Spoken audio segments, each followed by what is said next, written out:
Greetings and salutations, this is Ultimate RC, and today we are going to have somewhat of a crawler shootout.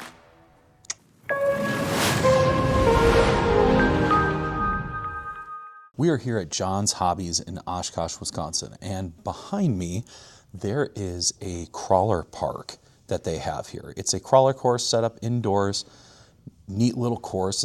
It has these elevated platforms with the wood planks, and then it's got bridges, it's got steep inclines, it has a lot of rocks, a lot of like tree branches that they've cut up to make different obstacles.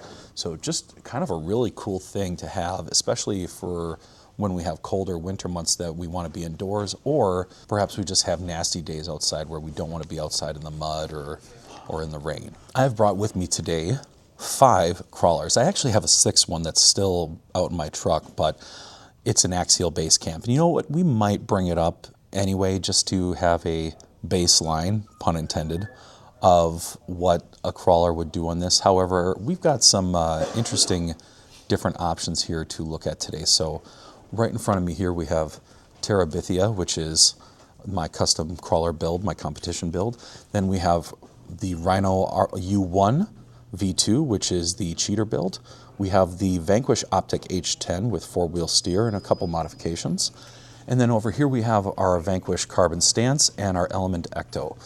Each one of these trucks has modifications. None of them are box stock. Even the axial base camp that I brought with me has a couple modifications and is not box stock. So we're going to try them out on the course.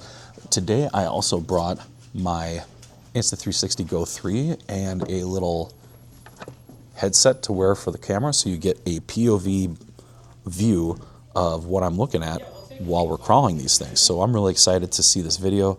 Let's go check it out. All right, as you can see, because you can see the stem of my glasses sticking out on the left side of the view, this is the 360 camera with the POV. It's also using the microphone built into the 360 camera. I hope the sound quality on it is decent enough and picking up my voice okay. Should be, I hope. All right, so we're going to start by, let me just see if my POV is good where we're seeing what I'm seeing here. Oh yeah, looking really good. Okay. All right, so we're going to start with Tarabithia. So if you don't know about Tarabithia, you see one of my previous videos. Tarabithia is still the same as she gets winter tire video. So everything on here is still the same. Running 4S, Fury Tech system, DLX shocks. This is just a completely ground up custom build. Zeus chassis from Canyon RC, Canyon RC. All right, so we've got a nice steep crawl on these wooden planks to start. Gonna bump it up, get our traction going. There we go. And as you can see, if you watch these tires, we have a ton of overdrive in the front wheels on this thing. All right, going up the first bank, and that is looking good.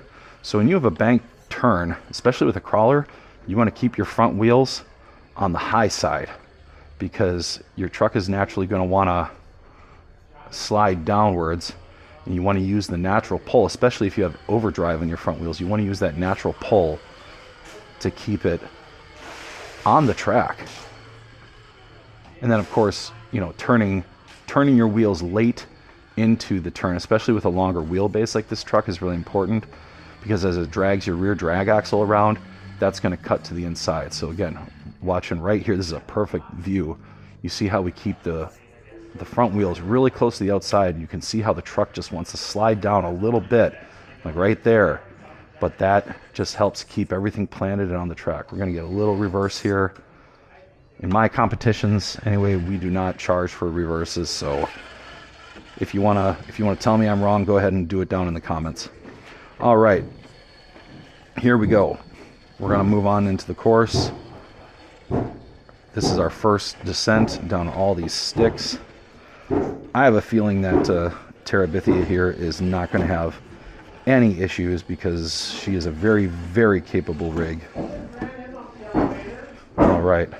They got some stuff going on in the background here today too. You might be hearing there's some people getting together, gathering, it sounds like, for a race. They've got a couple cool things here. They've got a carpet track, they've got a dirt track, and they have this crawler course. So I'm very pleased to see an RC shop that has these dedicated spaces to run their RC cars, because, you know, it's one thing just to buy the cars.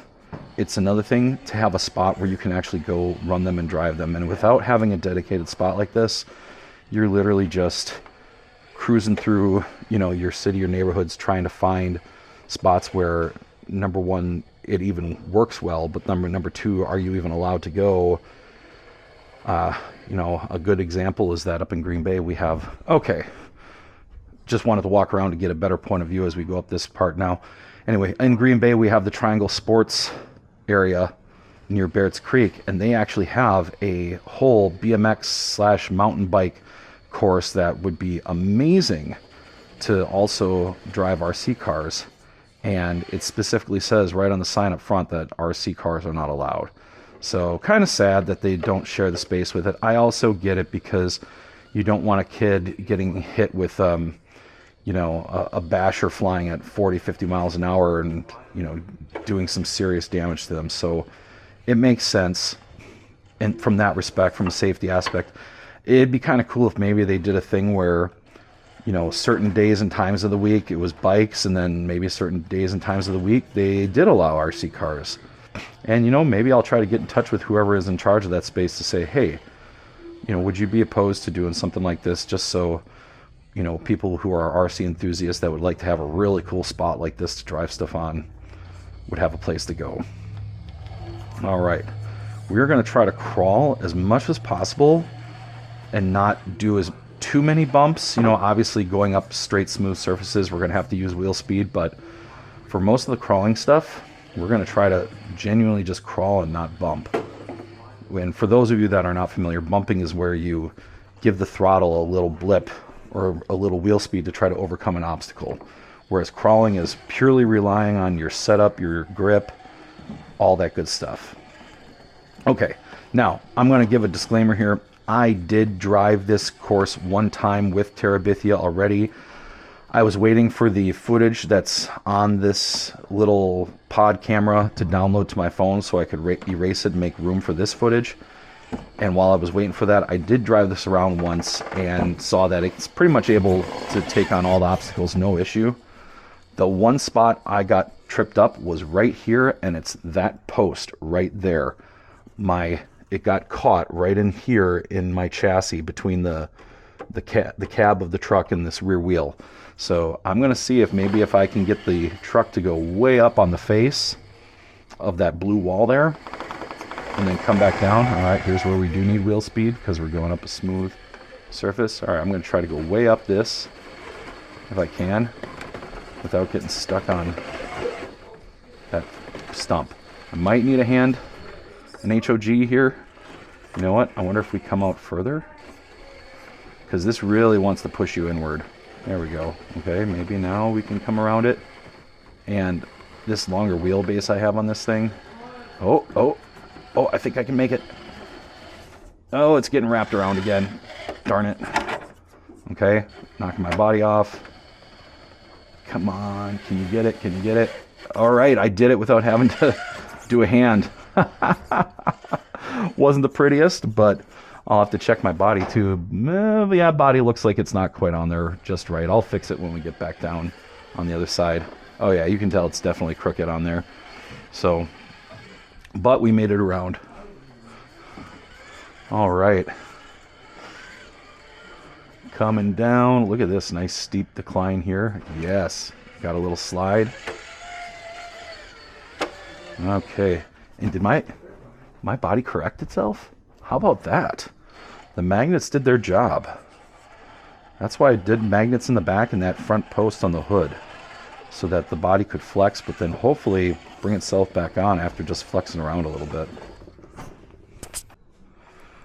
All right, just had a friend that recognized me stop by and say hi here to chit chat about crawlers a little bit, but here we go. All right, continuing on with Tarabithia.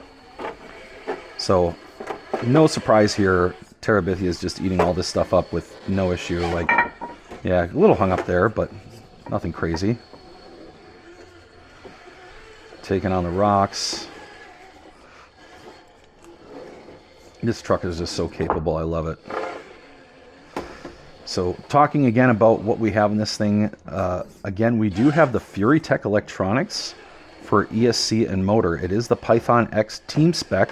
So the main thing about the team spec is it's a special edition purple anodized housing on it, and then it uses the XT30 battery connector, so the smaller battery connector. I am also running the FuryTech dynamic motor, which gets, you know, when I talk to certain people, especially more hardcore crawler guys, which I think I'm becoming one myself, but you know, they'll talk about this particular motor and say about how they don't like it and how they have issues with it. And you know, I have to say, I haven't really had any issues with it, to be honest. I've had issues with the 2-in-1 that FuryTech made. The, what do you call that one? The, ooh, you know what? I'm going to make sure I don't lose this. And then I lost it. Hang on here. Where did it go? Oh, man, are you telling me that my clip to hold that in just fell all the way down into that canyon now? Darn it, anyway. Well, good thing is I'm at a hobby shop and I can buy another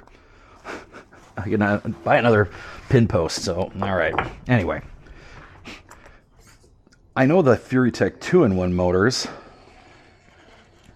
that they made for 10 scale, the Unity 2-in-1, which I did a video on. If you look at the Rhino Yue One video I did with that FuryTech motor, that thing burned out the first time we went out, and I would not recommend that motor.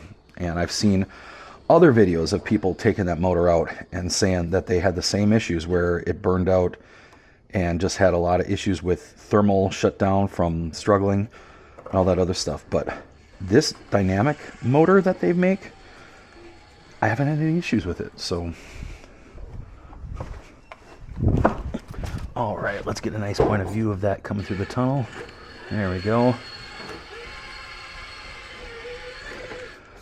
So while, sure, there might be motors that are stronger, better, people have had less issues with, from my own personal experience, I can't say anything bad about this FuryTech dynamic motors, at least not yet, not so far. It's been really good, well performing in this. It does run on anywhere from 2S to 4S, and we are running a 4S battery in here right now.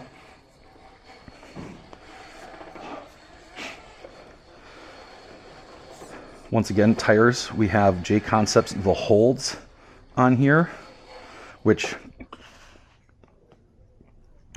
in my first video, I kept accidentally calling the hooks. They're called The Holds. All right, let's see if we can keep this thing riding on the V channel as far as possible. I know it gets a little wider as we get down here, and then we get to this rock, and then the rock kind of throws it a little bit. So there we go. Okay. Yep. Now it's just too wide for us to keep riding on that, but we're going to keep going. Okay. You can hear it getting a little body rub when it turns and you get the suspension flexing at max droop there. Ooh, okay. A little bit of a bind up there, but we got out of it. All right. That's my driving, though. That's not the truck. The line I chose. Okay, here we go. All right. Gee, which way should we go? Over the wood stumps? Over all the rocks. So the first time I drove this, I actually went over all the rocks, and obviously that's probably going to show a little bit more of how capable this is, of how capable this thing is, how much that suspension can work, the tires grip. Where I can see the wood stumps kind of being their own challenge too. Ooh, here we go. All right, we're getting a little bit of a challenge because my front driver's side wheel got into a little rut there, but we're gonna readjust and oh, what are we doing here now? Can we save this?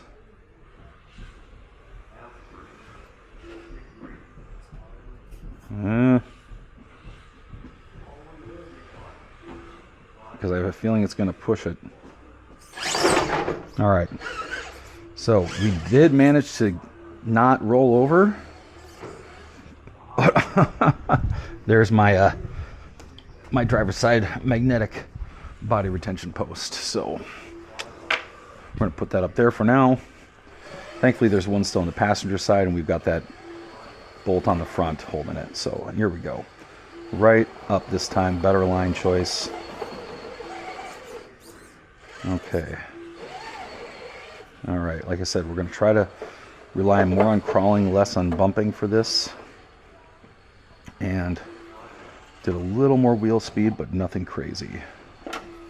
Here we go.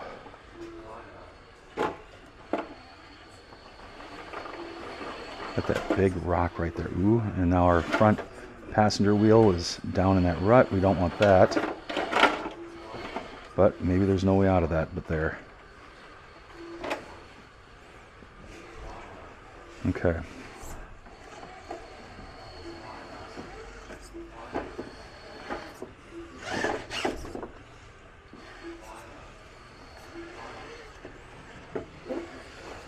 There we go. All right, let's get up this turf now. And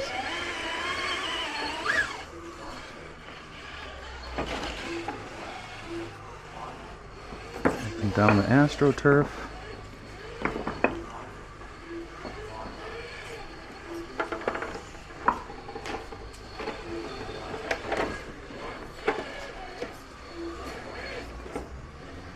There we go.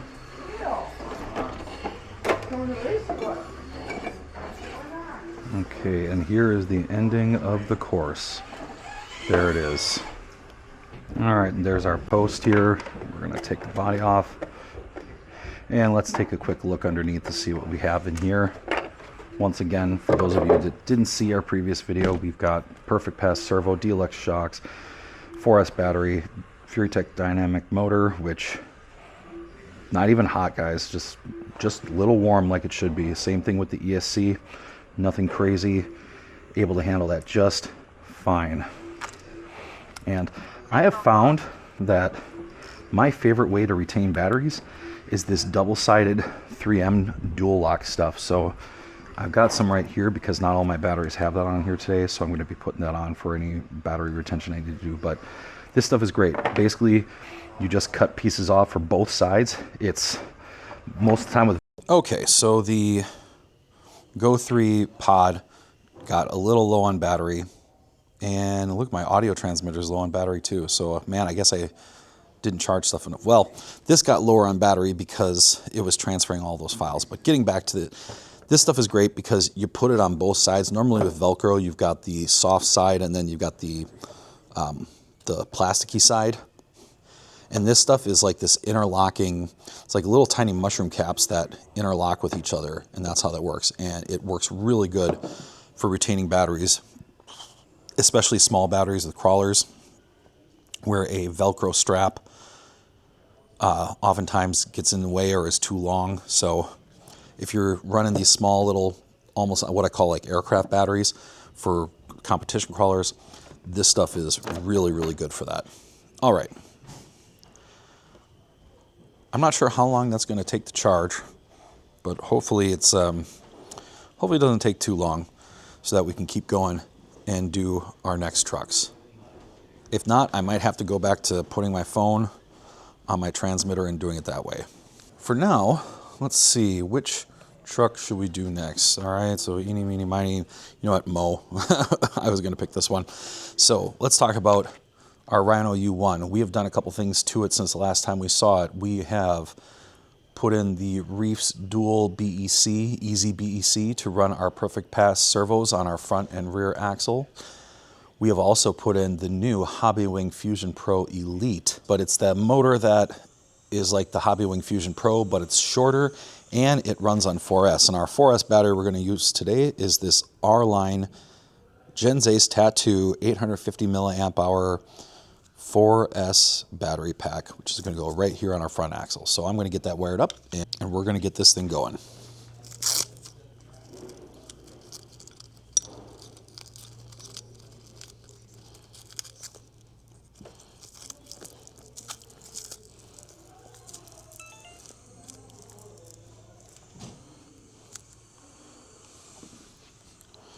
So this is what I'm talking about with using a Velcro strap versus the that interlocking stuff here. You know, this it can slide, it can move in this a little bit. Plus, you got this extra webbing on the Velcro strap that just kind of hangs off and might get in the way. It shouldn't, but it might. So, you know what? Maybe we will throw some of our dual locking stuff on there real quick. Let's do that.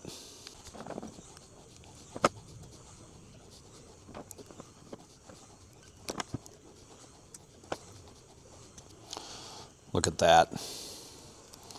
Beautiful.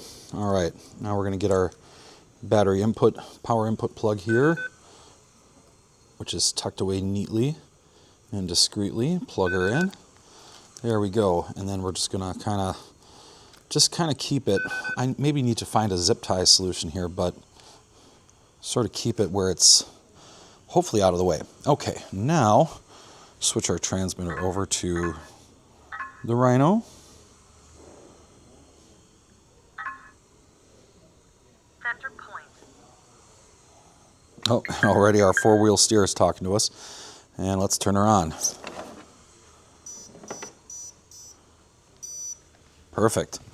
Okay, how's our Insta360 charging up here? How much battery we got on it? Okay, that might take a while, so we're gonna have to go to the phone. Okay, and for those of you that don't know, which is my least favorite way to hear people start their toasts and speeches for weddings, but the phone is how I've mostly recorded all my videos. Okay, so already, yep, give it a little bump to get up that. There we go. So with the Rhino, you can again see the overdrive in the front. So some of the things that I believe we've done since that you can't see. Actually, there's one thing that you can't see, and that is I put 3D printed foams in the front. So I 3D printed these myself. They got a lot of good squish this way, but then they're nice and stiff on the sidewalls this way. In the back, we still have just standard foams. I've heard that that's actually a pretty good setup. So we're going to tilt our foam back here a little bit as we're up high. Okay. We're leaving this on drag axle mode for now, just because I want this to be a comparison more so of how these things just drive, and just to kind of show the differences purely in suspension geometry and chassis. Okay, now obviously this thing is a cheater rig. It is going to be, it should be the most capable crawler here and get over this course the easiest of any of them. So while Tarabithia is definitely up there for capability, this thing should be able to take on obstacles that Tarabithia would struggle with ease. Once again, getting a little bit of slide, which is all right. The tires we have on this thing are the Rhino tires. They're kind of like a J Concepts Rupture style tread here with the kind of weird, knobs on the tires. All right, first impressions of the Hobbywing Fusion Elite Pro motor. Well, it's performing without any issues. It's not making any noise. In fact, the sound you're hearing from this truck is pretty much just the gears. It's dead quiet. And if we could get the gears quiet down, I want to say that's from the transmission mostly that you're hearing that, which the transmission in the Rhino Yue One is extremely simple. It is, I want to say, just literally 2 gears, because there's no overdrive in it, at least in the transmission. The overdrive is done from the portal gears. So those are the gears that go in the knuckles on the front axle. That's where they do the overdrive on this thing. And if I'm not mistaken, we have about 20% overdrive set up in this thing right now. So about a good amount. I know a lot of people will do more. Let's pause to walk around and get repositioned. Yeah, that little action camera, the little DJI was at 60% when I put it on, and got all the way down to less than 10% at the end of the run. So, I mean, it made it through the end of the first run, but I'm surprised at 60% it only made it through the first run. So as you can see here, Just look at the breakover on this thing. It didn't even touch that rock going over, where Tarabithia definitely dragged on it a little bit. Look at this here too. Like, it's not even scraping on anything just because of how crazy the geometry is underneath this truck. Now, one of the things I was avoiding with Tarabithia was this part of this branch sticking out here too. Trying not to get in the middle to get the axle hung up. You know, these are portal axles on this one, and Tarabithia has portals too. But it looks like this one just went over it fine. I bet you Tarabithia would get over it fine too. Here we go. Yeah, again, so much clearance under this thing because of the crazy breakover it has. Now, there's one part on the course here that I think I'm going to use my four-wheel steering, and that is to get around that stump.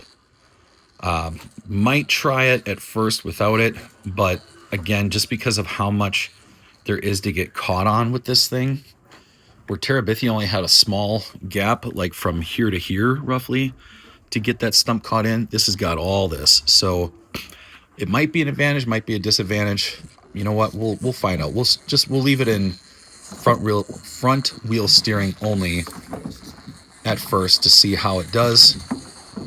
And then if we struggle, we'll use our four-wheel steer to try to get out of it without using a hand of God. So if we get stuck, then we'll use our magical four-wheel steering abilities. Ooh, okay. Oh, man. Yeah, what should I do there? Okay. All right, I'm able to slide back down at least without touching it. Okay. Ooh, that was kind of wild. It's this gap right here where one of the rear tires has nothing to grab onto, so you got to kind of speed over it a little bit. Does that count as a bump? Maybe, I don't know. Oh, now look at this. So this is the issue, the struggle we get into is that we want to get up on this wall. Okay, let's go out a little more here. Bring that rear axle out. Now start to come over. There we go. All right, yeah, those tires are definitely going to get hung up on that side, on that stump. Okay, so the chassis pushed it around, and now we're hung up, and we get our angry cat stance. You know what? Oop. Okay. Oh, this is the problem with shooting with the phone, is that I have to make sure I keep the transmitter held at an angle that keeps the car in view. But you know what? We got around it actually more easily than Tarabithia without using our rear steer at all. All right, we're going to keep on rocking. Here we go. Yeah, this truck is just walking this course practically. Yep, no touching on the breakover on that at all too. I can't remember if Tarabithia did slide on that one crest right there. I don't think she did, but if she did, it was just a little bit. But again, with this thing, it's been nothing but wheel contact to the ground this whole time. All right, I heard an axle hit a rock there a little bit, but I don't think I've seen anything touch the center of the chassis in the middle on the bottom. Look at that. Such nice. Just what a machine this thing is.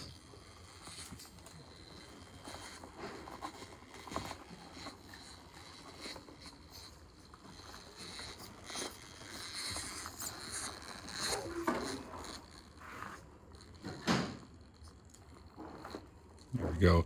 There you could really see the overdrive with the front wheels coming down those rocks while the rear wheels kind of just dragged. And this thing doesn't have dig on it. There's no dig. It's just the overdrive, which overdrive gives you kind of a partial dig when you're talking about crawlers. It allows you to turn more sharply, keeps the back wheels kind of planting on the surface of the terrain so your front wheels can kind of move around and do the work they got to do. All right. Now this thing is definitely wider than Tarabithia on these axles. These are capper axles, and I'm not sure what offset these Rhino tires have, but I mean, this thing, she is wide. So let's see how we get down into this tunnel here. Oh yeah, we're gonna make it. I was worried it was gonna be too wide to fit down in here, but we're good. We're once again kind of keep my camera pointed the right direction. I apologize for any time I've gotten the vehicle out of shot. All right, now because it's so wide, the thing we got to worry about is driving up the wall and rolling this thing over. So here we go. Let's get down where we can see her come through. Look at that. See how the rear axle is like on a different level than the, it's like kind of riding up the wall while the front axle is pretty straight. That's kind of funny. Okay, there we go. All right, get the rear tires out of the tunnel so that we can start crawling the rocks. Okay, and there's our first, that I've noticed anyway, our first touch of the skid and the chassis right there. But look at how much it had to really, how high you had to have the rock in the middle to really do that. That's nuts. Now, this next part should be more fun because we're a bit wider than our Tarabithia. We should be able to ride the V, the walls on this V, a lot longer. Yeah, take from that sentence what you will. All right, there we go. Okay. All right, so front wheels are gonna, or rear axle is gonna kind of do its thing here. Okay. Oh, look at that. Oh, wow. Okay, that's wild. What's going on here? It's literally like, man, that didn't stay balanced as well as Tarabithia did. It's like the rear axle just kind of wanted to pull it a certain way. And I checked to make sure that my rear steer was set to 0, so those rear wheels should be pretty straight. Okay, well, didn't ride the wall like we had hoped, but we still got through and didn't roll over. So that's always the goal. As long as we keep the, was it West Desert Wheeler says, keep the rubber side down. That's what counts. Okay, we're a little hung up on the rear axle there, but we're gonna find our way out. All right, there we go. Moving right along.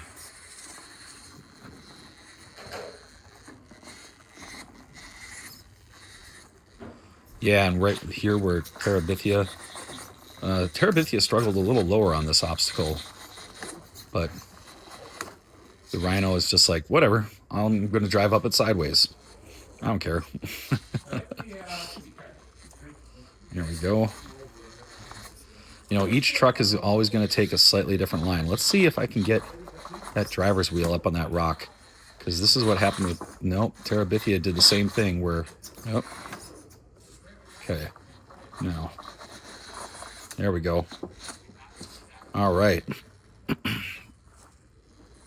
So we're still coming over, but we got over a little more, so we got to get a reverse just to make our turn. Look at that. Different wheelbase, different track width. It's going to make the car take a different line through things. And here we go, just rolling right on through. How do we do on these stairs? Yep, same thing. When we get to the top stair, we struggle a little bit, but now we go up this. Look at that. And doesn't even touch that on the breakover again. And now coming down. A little bit of slide, but nothing crazy. This is also a heavier rig than Tarabithia. Tarabithia weighs about, I want to say like around 5-6 pounds. And I can't remember if I've weighed this ever. I think I have.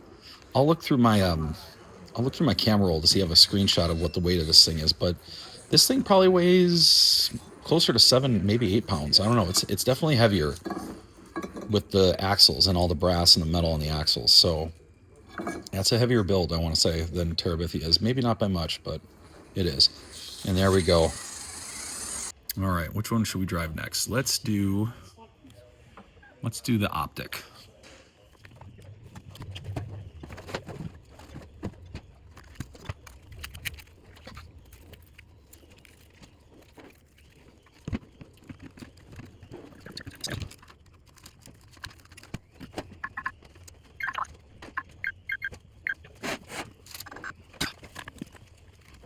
All right, as you can see on our Optic, we do have our light kit, And this is our first time going to be really trying out those BFG crawler tires on our 1.9 method wheels with the scale hardware. I am once again going to make sure that four-wheel steering is turned off. We are neutral on the rear steer. And here we go. Ooh, okay. Now, this is where we're going to start seeing, I think,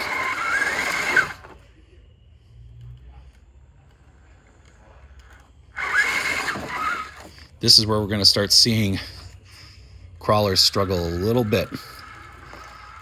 Obviously, the H10 is a great truck. It's a really great trail truck. Is it a crawler? Well, some people like to debate that. I'm going to say it is casually. It is a good casual crawler. Is it capable? Absolutely, especially with the right upgrades and modifications. So some of the things that we've done on this one is we added the high clearance links in both the front and the rear. And little tip for you, if you're running four-wheel steer like I am, just buy the VRD carbon stance. The VRD carbon stance rear links twice. So you get the rear high clearance links from the stance and put them on the front and rear of this on the bottom, and there you go. You have high clearance links. Right from Vanquish. Genuine Vanquish part even. So probably the easiest and most cost-effective way to give yourself the high clearance links on the bottom of this thing, and they do make a huge difference. I drove this thing on the stock links at first, and it got hung up so badly all the time. It was very difficult to drive on anything that wasn't just a trail. Roots it got hung up on like crazy, but just putting those high clearance links on did a huge improvement for its crawling ability. Now, a lot of the upgrades I put on this thing are cosmetic. This was a kit, so I'm not necessarily counting my electronics as upgrades, because as a kit, you put your own electronics in it, so you kind of get to just put whatever you want in it. But if you want to count the fact that I have a Hobbywing Fusion Pro along with Perfect Pass servos front and rear, once again using the Reefs Easy BEC to power those servos front and rear. I think if you're going to do a dual servo setup in anything, especially with good servos like a Perfect Pass or anything that uses a little more juice, like shift servos, reef servos, whatever, you should definitely get a BEC when doing a dual servo setup. A lot of our ESCs have BECs. Man, I'm speaking in acronyms like I'm back in the Army again.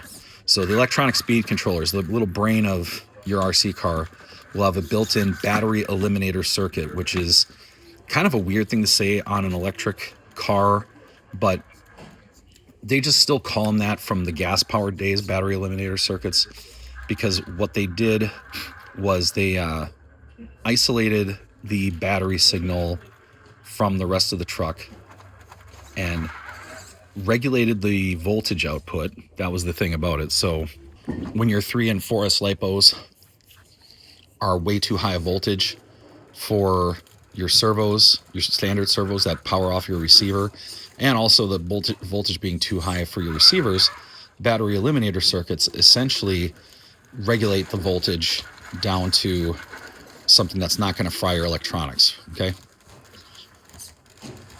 All right. Ooh, we're struggling on this with the H10, but that's kind of to be expected with an obstacle like this. As you can see, we're on our rear links quite a bit. We are going to probably have to bump a little bit more for something like this. You know what? Let's see if we can get our front wheels up on that rock way over on the side and try to bring it around without dragging our rear axles too far. Come on. Once again, I have my own custom 3D printed inserts in these tires. They are, I really like them. They are the, I want to make sure I get the name right, so I'll put it in the caption right here so you can look. But the designer of the 3D file, because he sells them on Cults 3D, and recommend that if you're gonna 3D print your own, just get his. They're a great place to start. You can modify them a little to, oh, there we go. Finally found a line to get over this. Now I'm going to definitely have to get a little bump to get the skid over. There we go. Anyway, they are a great starting spot. He has most of the tires, for most tires and most inserts, you can just put them on a build plate and print, and they will fit the tire that you want to put them in, because he does kind of have templates made already for all the common size tires. However, you're going to run into some tires where you might need to make some adjustments. For example, the 1.55s that I use in the UTB Capra 18, I had to pretty much modify those, at least the thickness of them. There we go. All right, getting up that bridge, more of a struggle for the H10, but we expected this because it has a much lower breakover. I have to say, these crawler tires in the Predator, and they are in the Predator compound, because we don't get crazy heat up here in Wisconsin. I think the Predator compound is going to be better for a vast majority of the year. It's only when we're going to probably get into the months like July and August that the Predator compounds might be a little soft and start to tear up on us, but because we only have that for a short time out of the year, might be just fine. Anyway, what were we talking about? Well, I can't quite remember, but what I do know is that I'm going to be really interested to see how this does here. Remember to give a little bump on that one spot to get her up and over it. All right. Okay, no. Can we get this to... There we go. All right, got around it fairly. Again, I apologize if I don't keep the camera on this thing perfectly. That's my fault. You know, it's kind of funny. You can see the rock lights shining down below in the canyon. You know, I just realized, I didn't even notice this actually just till now, that this is a whole thing you can drive into through here. It doesn't look like it's going to have anything really challenging. It's just a tunnel, but still, that's kind of cool. All right, driving over the top with the H10 and coming down. Let's see how it does going over this break. We're definitely going to drag our skid a little bit, but not bad. And again, look how those rear links, having that high clearance rear links, and they get that push up in there. Yeah, just makes stuff like that way easier. Now, overdrive. I can't honestly remember if I have any overdrive in this thing. I don't think I do. I think it's just same gear ratios front and rear on this thing. I know I definitely didn't do anything in the portals, and usually if I do it, I'm putting different diffs in. All right, are we completely everything up? Oh, we managed to come off, but all right, we're gonna have to find a different line that works through here. Okay. All right, so yeah, every truck takes a different line.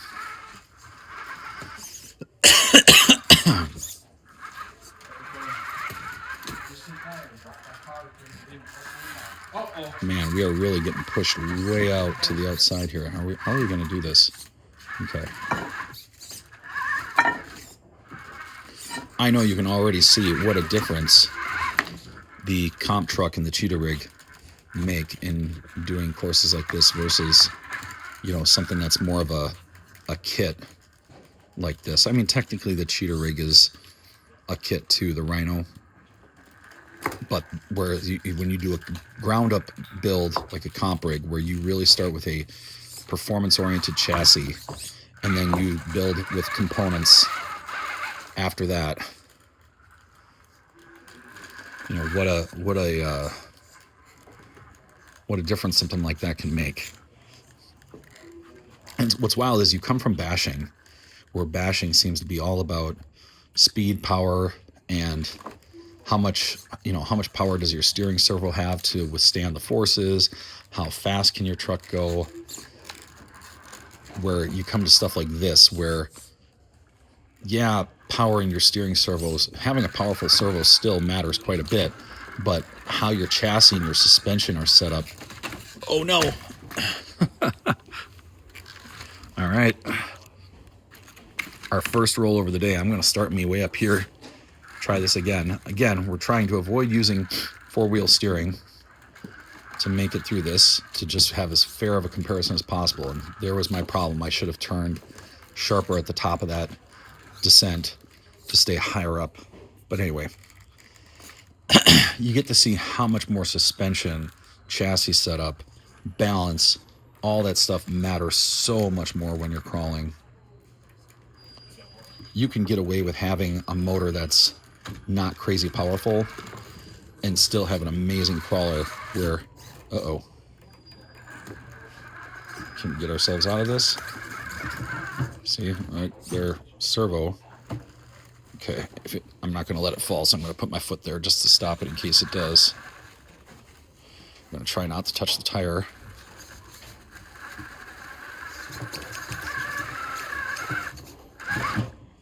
Well, now I just drove up my foot, so we call that a foot of God, I suppose. Well, you know what? It was going to fall. So I will start back up here without falling over the path behind me. Wow. All right. There we go. Okay, try this again.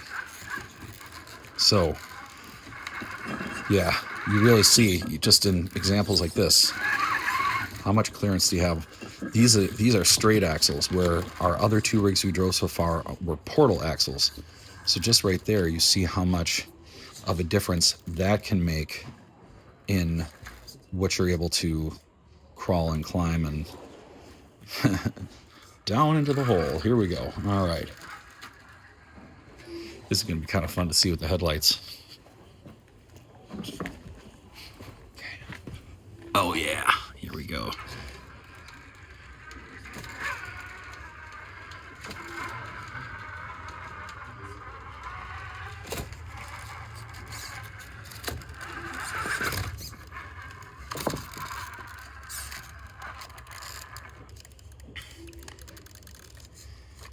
But you know what you do get out of trucks like this? You get that beauty of something that just looks kind of scale, you know? Especially when you get down here close like this and look at it.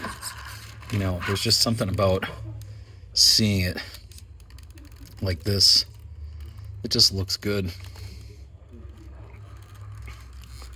Look at that.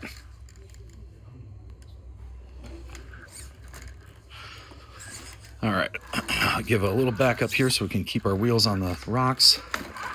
There we go. Come on. All right. Here we are. All right, bring our line back up this way. Oop, come on. Back up a little bit, and we're going to bump it up. Oh, my goodness. Oh. Whereas with the other cars, if they leaned over a little bit, I didn't get too excited about it because they have just so much flex and they're just so planted. Where this thing, you really got to watch the sides, the side hilling, because it'll roll over on you. Oh, wow.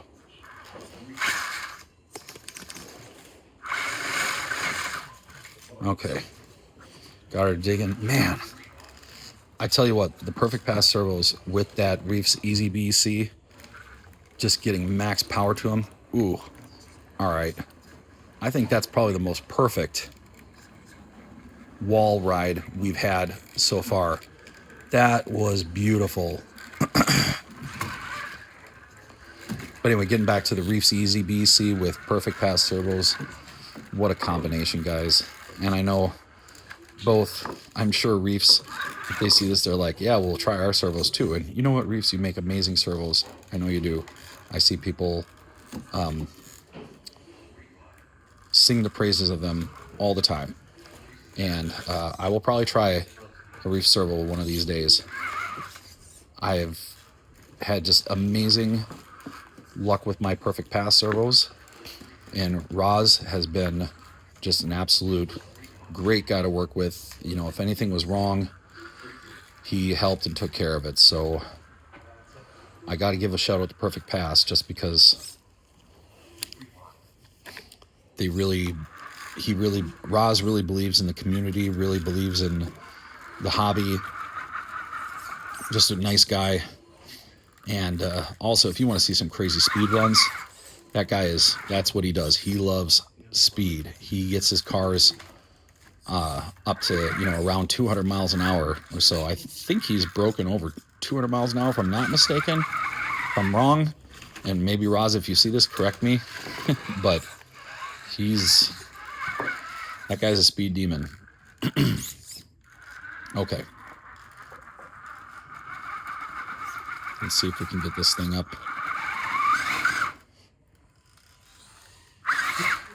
There we go. So, yeah, definitely more bumping, which is what you just saw, blipping the throttle to get it to get up an obstacle. And these crawler tires, this is their first real run, so we're pretty much breaking them in, or maybe just starting to break them in, depending on how much braking they need with a Predator compound. I think obviously the harder compound G8s take more to break in than a softer compound like the Predators, but we're definitely on their first run. Okay, let's see if we can. Yep, we're going to take that line right there. Not going to try to get up on that big rock in the corner. Again, with the Optic, being that it is not,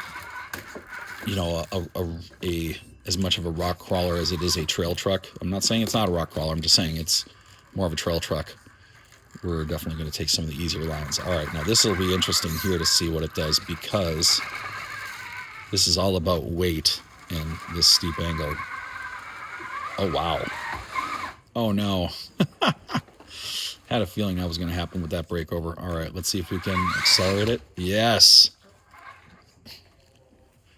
When you're on a steep incline like that and you have to get up over a breakover like that, don't just gun the throttle, ease into it, because if you gun the throttle, you'll just flip your truck backwards. But if you can roll into it to get some speed, you'll be successful just like you saw. All right, here we go. You know what? I think that's the most beautiful descent of any of the trucks. So far, H10 wins on that AstroTurf descent there. Now we can avoid getting too hung up on our axles. Again, straight axles versus portals on this one. This one's straight axle. The other two trucks are portals so far that we've seen. So we're just going to get a little bit more hang up on rocks with the axles, but you know what? We've been finding a way. And excellent. There it is. Let's go back into the competition realm and we'll do our Vanquish. You know what? We'll end with the carbon. Let's do our Element Ecto.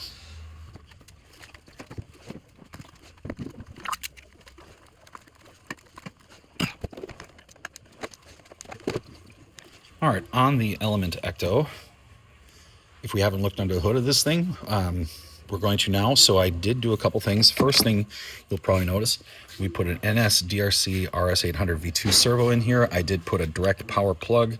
We've got the little diode to protect the servo. It does have the Hobbywing Quick Run Fusion Pro motor in it, not the Pro Elite, but the Pro. And then this one's running off of a Spectrum receiver. So that's going to be a challenge because I don't have a mount for my Spectrum remote. But you know what? We're going to do the VRD stance because that runs off this Fly Sky I have here, and we're going to let that charge up a little bit more so we can do our run with this. So, psych, we're going to put you back for now. Come here, Carbon. All right, and I already have the cover off of this. One thing you'll notice is these great Fine Laser Designs body mounts. I highly recommend Fine Laser Designs for any body mounts for any car you get. All right, let's get the battery in this thing. And once again, you'll notice the dual lock from 3M, holding that in. I will go ahead and still strap this in just to give it an extra retention point because this is a thicker battery and that strap's not going to hurt in this case. All right, there we go. Let's plug her in, switch our radio over.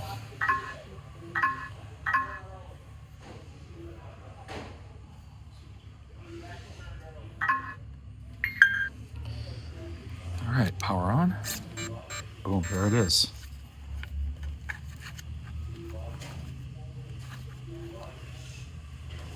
All right, one other thing that you may not have seen the last time I had this thing out, which has been a while, I did 3D print some boat sides for it. Just something a little different than the metal ones that came with it. Again, a lot of people prefer plastic over metal to slide over rocks. So, giving them a shot.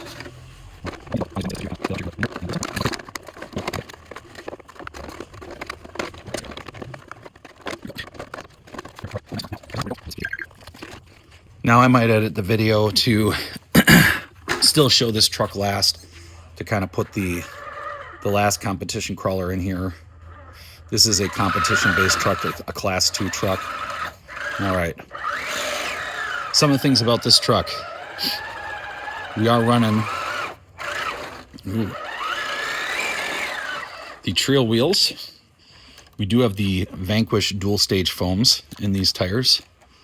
Again, perfect pass servo with the Hobbywing Fusion Pro motor. We do have our battery mounted in the center like that.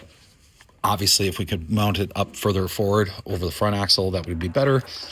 But at least this way of mounting it, it still keeps it as low as possible on the chassis, so we're not raising our center of gravity a crazy amount, while also keeping it balanced left to right. So for side hilling, we're not biasing it one way or the other by having our battery tip us one way or the other. You'll notice on our tires, we get a lot more squish and a lot more, what do you call that? Where the rubber kind of stretches a little bit and torsions, kind of. I notice with these foams and these tires, these are the Vanquish tires, the VXT2 tires, which I'm told is actually kind of a little cheat code for competitions, because on the sidewall they say 4.75, but when you measure them, they're actually more like a 4.9 tire. So you get a little advantage with your tire size with these things. Obviously, bigger tires roll over more things typically. However, they can get caught in the spaces more easily depending on that too.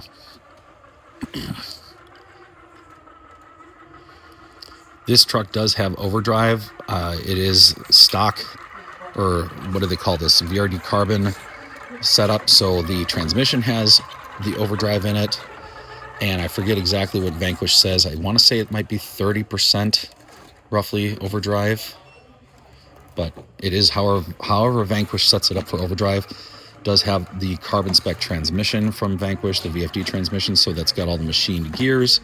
It does have the machined gears all the way through it in the axles and the transmission. Portal transmission, F10 axles. So just like my Tarabithia build, but then this has these Vanquish S8E shocks, which, if you know anything about those, really had some issues with leaking. However, Vanquish did update the internals and also the caps on the plastic shocks. So they've got an upgraded plastic now that helps eliminate a lot of the leaking problems that they had before. Is it possible they still might leak? Absolutely. But all right, let's reset. Where I found on Vanquish shocks, the most likely place that they're gonna leak, especially if you are using the new internals with the red seals, it's gonna be in the shock cap with the bleeder screw. So they have a little white washer, especially on the all metal caps. There's that crush washer that, for some reason, I found just it doesn't hold the oil in and starts to leak. All right, let's see what happens here. Clearly the stance far more capable of flexing and getting over the obstacles than the Optic. The Optic, it's really hung up on the rear axle there in the link. Let's see if we can get over that sharp ridge. There we go, we made it. So The Optic really struggling. The Stance Class 2 truck, much more capable. One other thing that I have in this truck that you can't see is because I'm using the Trio wheels, I am using the brass clamp rings in the front wheels to just give a little more front weight bias. Putting rotational mass in your vehicle is a double-edged sword. However, I find most of the time, as long as you don't overdo it, it does give your truck a really good boost in performance, getting weight down low and forward. Once again, your ideal weight distribution in a crawler is going to be 60% weight forward. Some will say even as high as 65% weight forward. And then you want the weight down low to lower your center of gravity, because that'll reduce your likelihood of tip overs, rollovers, things like that. So again, Stance being, competition style chassis, shocks and links, everything's set up for that. It is covering these obstacles with far more ease than like the H10 Optic. And again, like I said before, the rear links set that is on this truck is what you put on the front and rear of an Optic that has four-wheel steer setup. So it has the front axles on both the front and the rear. Okay, if you have a standard drag axle, then I believe you can still buy the high clearance links for this, the rear links, I believe you can still buy the rear high clearance links for this truck and just use the bottom links for the rear axle on the H10 Optic. I think that works, but just double check to make sure the lengths still match up the same. But I'm fairly certain they do. All right, let's see if, that, I wanted to just see if we went slow over that, if this got stuck like everything else, and it did. Especially because of the bigger tires. I thought maybe it would just roll over it, but nope, it still would get stuck if you don't give a little speed on that. So let's see how it does on this, if it can get around the post with a little more. Oh, this might be the first one to get around the post, but man, we are way up high on that wall. Okay, we're gonna come down. There we go. All right, as far as getting around that post goes, the Stance did it better than anything else so far. So here we go. Because it was able to ride up really high on that wall, and everything else kind of struggled getting up the wall. And I'm wondering if that is the tires. I mean, that's what it would be my guess, is that maybe because these tires have got a little bit more compliance in them, they're a little stretchier. And we're running foams instead of 3D printed inserts. Maybe that was able to grab onto that felt a lot more easily. All right, let's see. Center skid didn't touch on the breakover. Nicely done. Okay, coming down this. Here we're going to get into the rocks. Let's see if we get hung up. Nope, hung up right here. All right. We're high centered, as they call it. So let's go out a little bit. Take this line on the outside. There we go. Now we can maintain some grip with our wheels. Come around. I don't want it to get up on that rock, but there we go. Okay. So far, it's looking really good.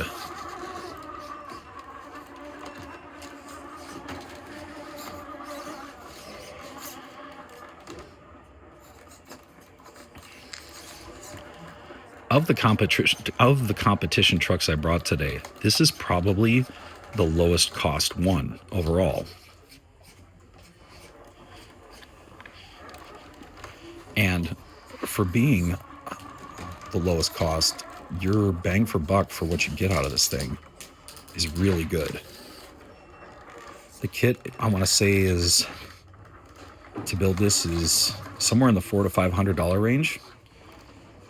And then you have to supply your own electronics. But if you look at like the Rhino Yue One as an example, you'll spend $200 on the axles alone, plus, probably another $150 or two on some of that. But then you're putting in 2 servos and all that other stuff too. So that definitely adds up, I think, more than this. Now, the one thing I will say is that the carbon kit does not come with a body. So I did go buy the stance body to put on this. One of the OG stance body colors too, if you noticed.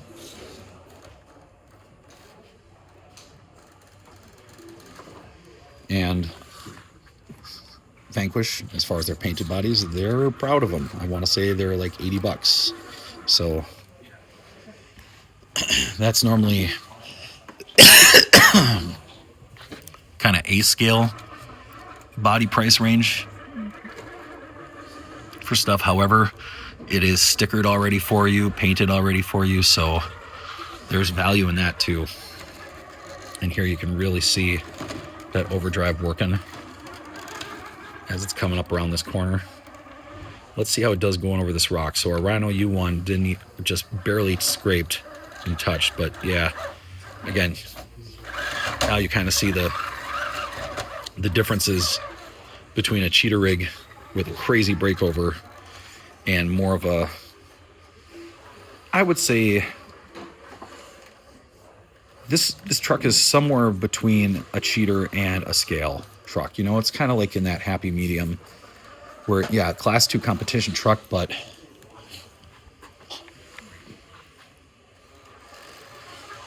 not quite crazy like cheater rig like we talked about. All right, keeping it going here. Way easier up this than the H10 Optic, but again, struggling when we get right there compared to, like, okay, we're getting high-sided on the skid. Struggling right here compared to our other two rigs, like the Tarabithia and the Rhino. But there we go. We found our line. We made it up. Now, just again to reiterate, the Tarabithia is a name I gave my truck that custom built from the ground up. That you won't go out on the internet and find like a Tarabithia for sale on A-Main Hobbies or Amazon or something like that. Which, by the way, support your local hobby shops. All right, and you know what? Stance is doing really good at riding the V-walls in this. Okay, all right. That was my driver error, not the Stance's fault. Just made the wrong turn, but okay. I think the H10 Optic, or was it the H10 Optic or the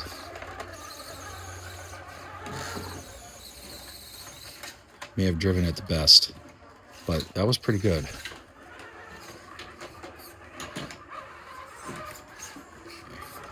Yeah, just getting hang-ups and high sides like crazy, but we're still making it through.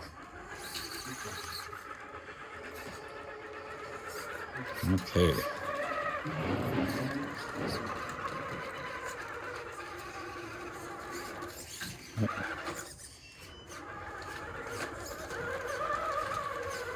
There we go.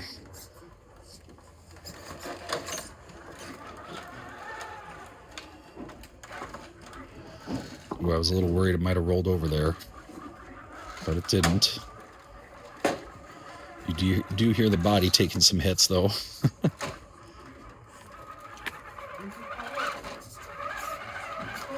There we go. Okay. Kind of taking a similar line through that than like the H10 and the one of the other trucks that you're driving. I think Tarabithia did something similar too, actually. But they have the same axles. Okay, there we go. There we go. All right. Looking really good. Let's see how she goes up the stairs. Yep, we get the same kind of wheelbase hang up on that third step like all of them do. All right. What do we do here? All right. Yeah, no, you know, we have the angled skid here and just the geometry, we're able to get up over that breakover no problem, unlike the H10, which you definitely had to bump it to get over. Really nice descent, though. As far as a truck that has overdrive goes, that was definitely probably the nicest descent with an overdrive truck. The H10, I think, was the nicest descent overall, but that has symmetrical gearing between the front and rear axles so that the wheels spin at the same speed. Where this one here, again, has 30% in the front, where the wheels spin 30% faster. Overall, these are just great trucks, you know, good builds. Yeah, great job. You do get this body that has, the boat. I think you call this, I forget what you call this, boat something, but boat tail and boat nose or whatever. But, tapers in the front and the back to give you that more clearance so you're not hitting rocks out here with your body. But great truck. All right, let's see what our charge is finally on this thing. I bet you we should hopefully by now have enough charge to do the Ecto.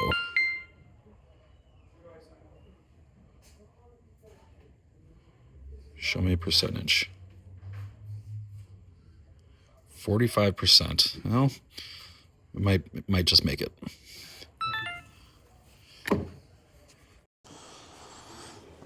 Okay, we're going to go back to the 4300 milliamp hour battery in this because our battery tray, this has the Rock Pirates battery tray up front, which is going to give us the ability to kind of have a little more weight up front than the 3600 milliamp hour battery, which, hey, it gives us a little advantage with this truck. Now, this truck has probably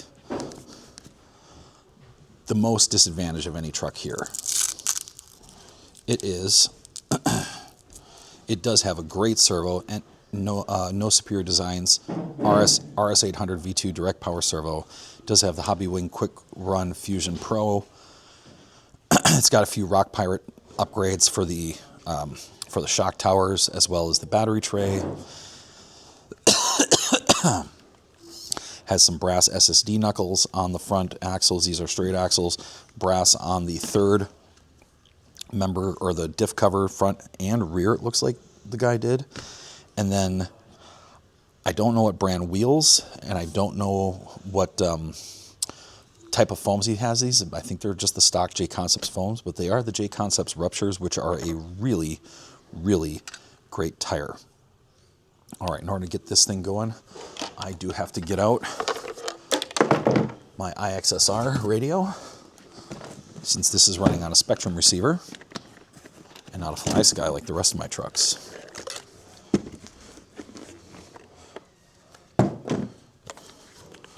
So we'll boot this literal computer up, and while that's happening, we can throw the body on, because I can reach that button with the body on yet.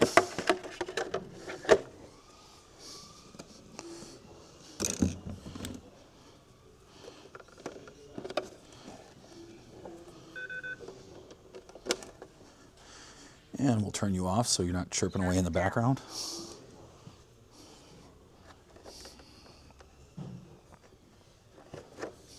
Okay. That's about how long it takes to boot up. Now we're just unlocking it, and it's going to load up the rest of the way. Kind of hold this so you can maybe see. Eventually it's just going to auto load the Raceware software. There it goes.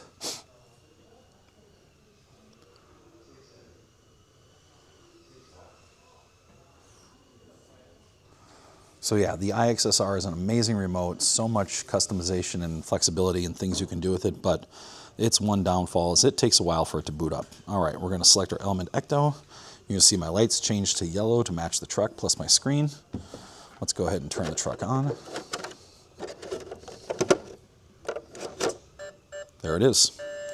And we're going to switch over now to our headset camera again.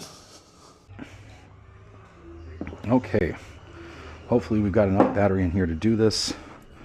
Let's don our remote control, our transmitter. Let's get our truck on the floor, and let's see how the Element Ecto does the course in comparison. So here we go. All right. Just like anything else, got to bump that. Now, what upgrades did I do to this? Just the servo. That's it. I actually bought this truck used from a gentleman on Facebook Marketplace, and I actually take it back. There is one other thing I did. I did swap the shocks out for the shocks from my Axial CJ7 that I rebuilt and rebled. So, are they a better shock than what came with the Element Ecto? I don't know. Probably not any better, okay?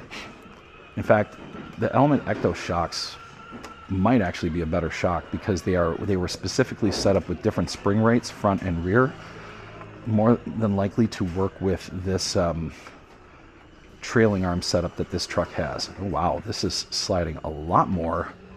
And look at that, we've got a rear wheel up in the air on that turn. No other truck has done that.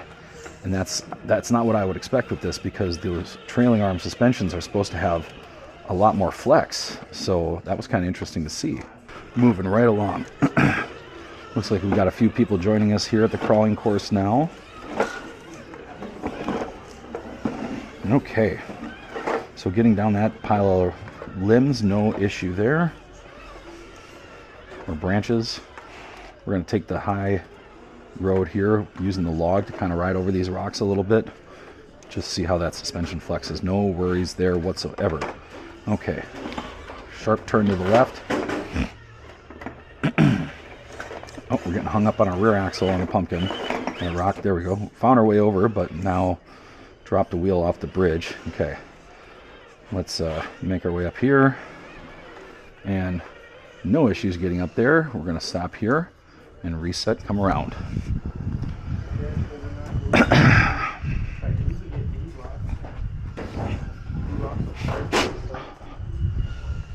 Okay, so let's see how the Element Ecto does on this rock climb here, because this was a challenge for the H10 Optic especially, but I mean it was a challenge for other ones too. Nothing except for, I think, the Rhino.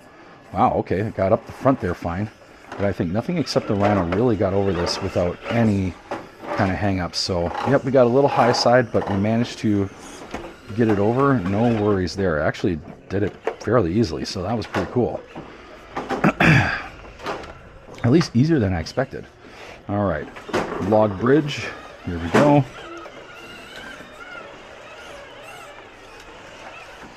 Okay. Wow, oh, no issues or worries there.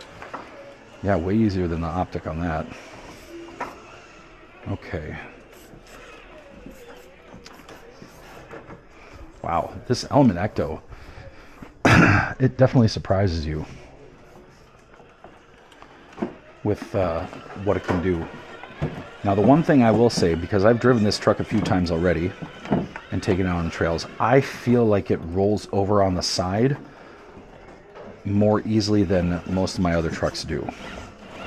At least that's the impression I get. But this is the one truck that does not have 3D printed inserts in the tires. This is just stock foams, I believe, from J Concepts. All right, wanted to see if it would make this. I wonder if I could. Okay, I just grabbed the AstroTurf and pulled it up. I'll take it. All right, let's see how it does this. So far, ooh, okay. So far, I'd say the king was the stance. That, yeah, man, that was good. But then I got the rear tire on the AstroTurf. Let's see if I can fix myself here. Okay, good. Now, whoa! Oh my gosh. Okay, I almost tipped over, and then I almost brought it back down. Holy crap! All right. Well, I don't know if this is my driving and just the fact that I'm, getting a little tired here.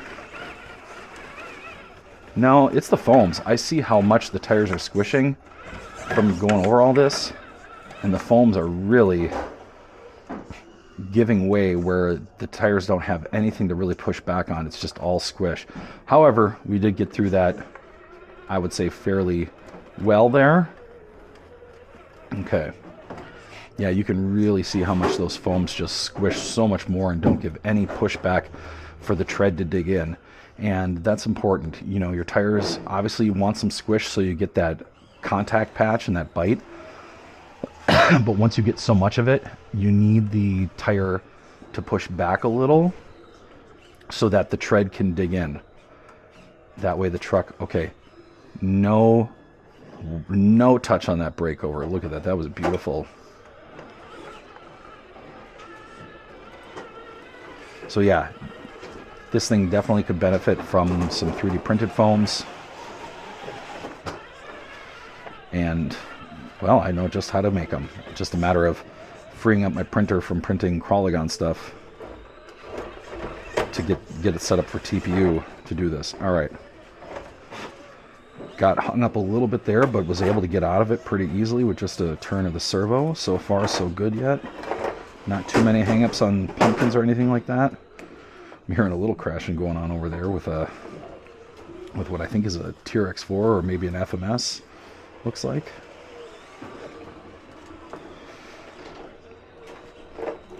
All right, yeah, man. So this is a straight axle truck. It does not have portals, and I think it just got over that pretty darn well. I'm not mad about that at all. And this No Superior Design servo is really up to the task of turning these wheels even with resistance. It's just, I think it's doing really good. Definitely a lot of power where it's pushing the whole truck if you have to turn it against a rock or something. Okay, this is interesting now.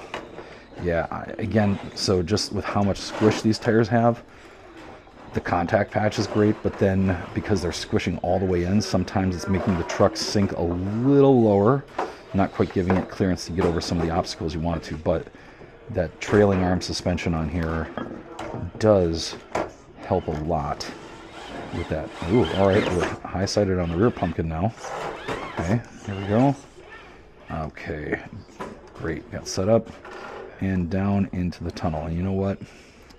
I should have plugged the light in for the tunnel, but oh well. Okay, that's the first time that happened. What happened here? What is going on? We are literally... How the heck are we going to get out of that? Okay. Well, first, hand of God with this thing. We only had one other one with the H10 Optic when it rolled over. So, how the heck did that happen?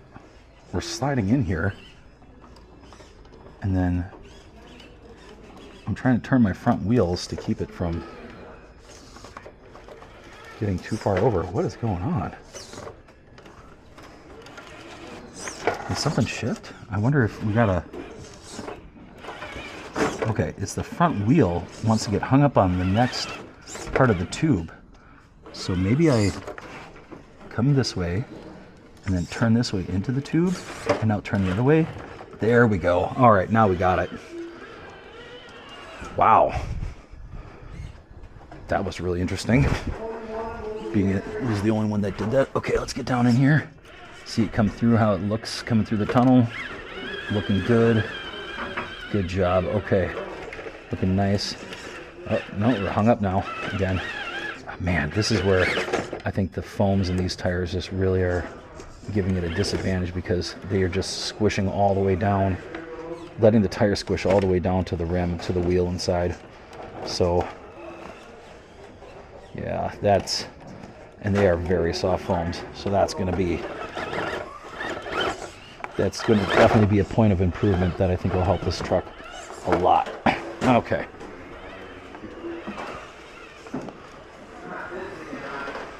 But still, it's still going. Just had that one really weird thing in the tunnel, which I don't know if I can even quite fault it for it. You know, I think it's just, again, one of those things where the geometry of your truck, just the track width and the wheelbase, kind of just makes every truck different how it goes over obstacles. All right, let's see how it does with this wall ride here. See if we can get it nice and centered. Get a nice wall ride out of this thing. Okay, actually, that's looking really nice. All right, track width wise, I'm guessing this is probably about the same as F10s. Ooh, getting some serious body rubbage right there.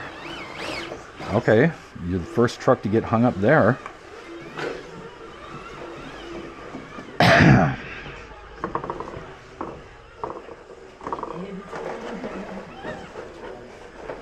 Okay, getting over those rocks just fine. All right, so we got through this, heading down. Okay, this is going to be interesting here. I am really surprised to see, or really excited to see, if you want to call it that, or anticipating to see what it's going to do on this part right here, where a lot of trucks got hung up and just really struggled getting up. Now, those J Concepts rupture tires are really grippy And the tread pattern on them is really nice for getting up rocks like this, but okay. So took a little different line there, I think, than most of the other trucks did, but got up, so we'll take it. Again, lots of flex, lots of articulation in the suspension to really kind of help get over some of these obstacles. You know, like throwing weight in your wheels, articulation is also a double-edged sword where too much will get you into trouble where your vehicle literally flexes to the point where it gets itself stuck. Too little, and you know, you're going to flip yourself over a lot. So it's finding that balance, and that's all based on so many other things. You know, competition rigs generally have a lot shorter shocks because the longer wheelbase and just the way they're set up geometrically, they don't need really long shocks for articulation. But then, you know, some of these other trucks that are more standard, you put longer shocks, they sometimes actually help. All right, this is going to be interesting. Let's see what it does here. Does it make it over without even, it didn't even touch that. Didn't even touch that. That's impressive. Okay, let's see how it does here. Again, I don't think this truck has overdrive. I want to say, ooh, we've got that rear passenger wheel up in the air. That's kind of wild. I wonder what's causing that. You know, I learned a little bit about suspension and geometry to be dangerous, but sometimes, you know, if I see a problem, I don't exactly know why that problem is existing. So my guess would be, you know, a link or length of a link, but because this doesn't use links, it uses those swing arms. I don't know why that would be causing that, since I would assume the swing arms are the same length and they're manufactured, so it's not really an adjustable. Ooh, all right, look at that. Look at that rear tire. Look how bound up that is in that rock. I'm gonna have to back that up now. I'm afraid it's gonna totally roll over in that. Yep. All right, so there's our second hand of God with this thing. We're gonna set it back here, and that's probably just because of the line I took and because that tire got so wrapped up. I wanted to relieve it before it got torn or came off the bead. So come down more this way. Well, you can really hear him racing in the background over on the carpet track. Well, maybe go take a look over at that. All right, tons of body rubbage there, but we got over the rocks, over that obstacle. Coming down now. Last part, here we go. And the dismount. Oh, wow. On the dismount, it rolls over. We're going to do it one more time just because. Of course, just as I'm about to finish this up, my camera dies, so I've grabbed the DJI camera here, the handheld. I'm holding it in the same hand I'm using to turn the wheels. So let's see how this works. All right, can we get down without rolling over this time? We're going to take it a little more slowly. Oh yeah, this time we got it. Okay, and a successful dismount for the Element Ecto. Beautiful. Okay, so what do we think about all of these trucks on the course? Well, again, this really wasn't like a test video, so to speak, or anything like that.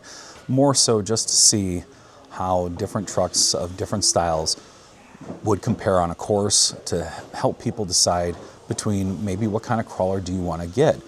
Do you want something that's a little more scale and drives like a little bit more like a more standard truck, sort of like, even though the H10 Optic is a buggy and doesn't look anything like a scale truck, out of everything we have here, drives the most scale.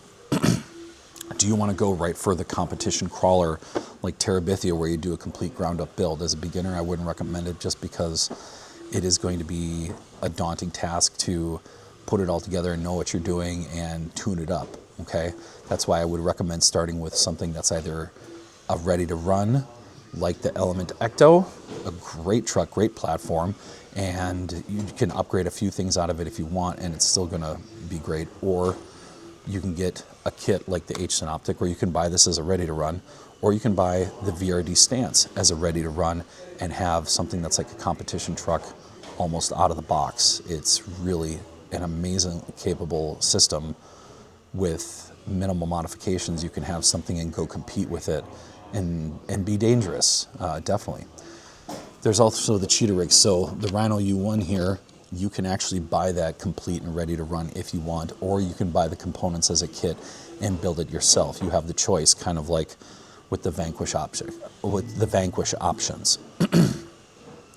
So it really just depends. What do you want to get into? What do you want to see? I think it's really good to start maybe more scale and practice with those, because those are going to challenge you the most when driving, because you're going to have to really learn how to drive over obstacles. Whereas something like the Rhino Yue One or even my Tarabithia build, it's going to be so capable that it's going to make things too easy, and you kind of don't really learn some of those tricks and techniques with driving on how to get over stuff. So highly recommend starting with something more scale and moving up to something more pro.